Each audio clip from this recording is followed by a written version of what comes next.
Well, hello, how you doing? Welcome back to another shop video. And right now what I'm working on is a Super XL-130. I've been going through old parts over the last year. I had a bunch of boxes of parts for different saws, Super Easy, Super Mini, XL1, Super XL-922, and then I had Super XL-130 parts. And basically, finding the best of everything and putting together, good working saws.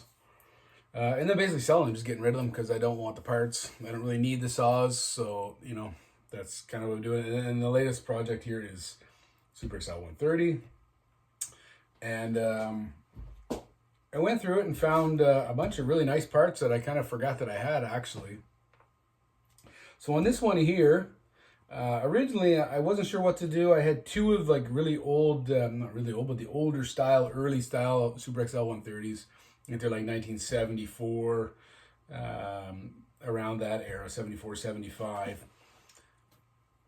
And what I did on this one is I had a set of new old stock bearings. So main bearings. So basically, I tore the whole saw down, crankcase. And pulled the crankshaft out, took the bearing off because the bearing was like really nasty and dirty. I could barely turn, so I did that. Installed everything back in, and then put in new oil seals, NOS, oil seal for both sides, backing plate. New, I don't know what you call this, a carrier bearing. Maybe this bearing that goes in the backing plate. And a new oil seal. And these oil seals can be, kind of tricky to install because of like this points bracket or whatever it is.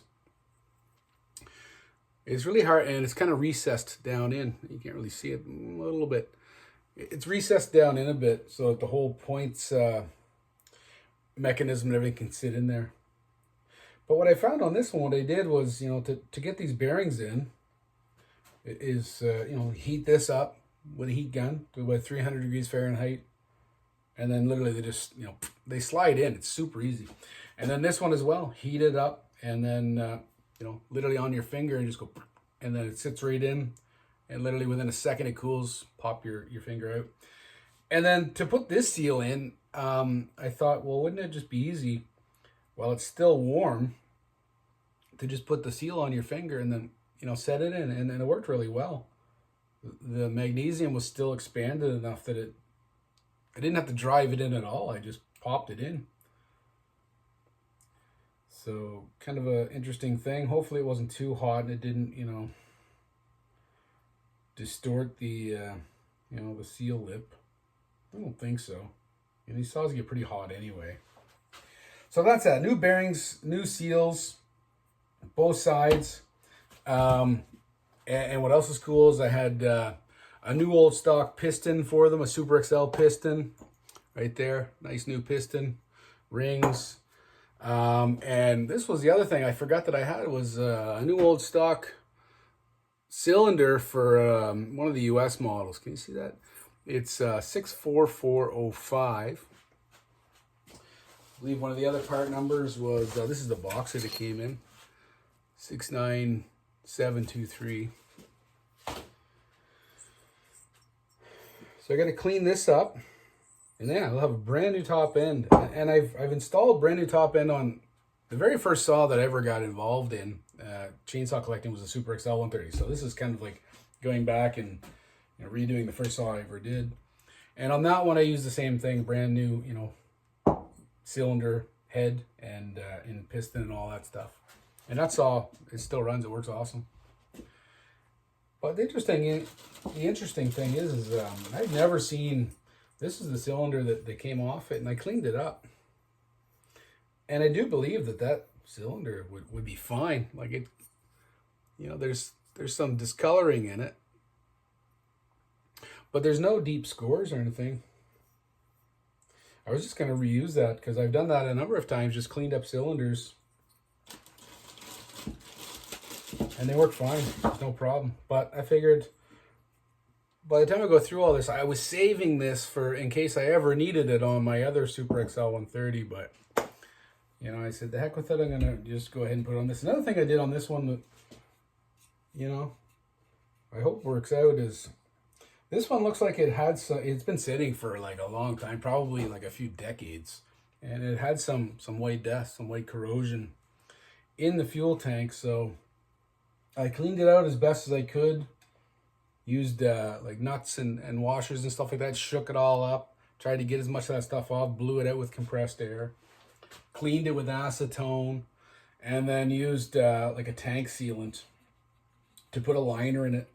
So hopefully that should preserve the tank and stop that corrosion from happening any further and doing any damage. And then sealing up any pinholes, because that's actually something I found on Super XL 922s is this, the crankcase where like there's like a little tiny, you know, it's hard to point it out, but basically this area in here, I have found little tiny pinholes when I've pressure tested the crankcases afterwards. It wasn't the oil seals.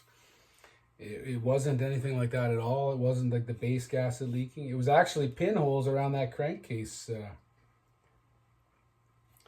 And there's really no way to fix that. It's garbage. You got to throw them out. So hopefully that isn't the case with this one here, because I've put an awful lot of work into it. And, you know, it would have been smart of me maybe to actually do a pressure test on the crankcase. Anyway, I've never really noticed on any other saws other than the 922s and 902s. Okay, so that's that. And another interesting thing about this is kind of like the 101s and the 102s, the older style, you know, 100, the original 100 series, is they did, I believe, they had a vent in the you know, the gas cap, but they also had a vent right here. And it looks like that. So there's actually a duckbill valve in that. And I was trying to remember how to take these apart because it's been a while. And I believe the trick to these, I'm sure it's going to work, is to take a punch that's small enough to get down in there. Maybe a little bit smaller size than that one. It's probably going to be a bunch of goo in there, I imagine. And basically put it in a vise and just go tap it off, because it's like a cap. The top of it is a cap. It's like two pieces comes apart. And the duckbill sits inside, and then you just go ahead and you clamp it back up. Anyhow, that's it. Just kind of a little check-in, talk about you know, this saw. So the other kind of cool thing about it is actually had a full wrap for it. So it's going to have a full wrap, bucking spikes. So it's going to be a pretty cool saw here when we're done with it. So yeah, we'll have another video on that. So we'll check it out. Some more progress. This has been going slow. I've been working on this saw off and on for a couple of months now. So I'm not in any rush. But we'll check in again a little bit later on down the road. Thanks for checking in on my video. Show you some more later on. Have a good one. Bye.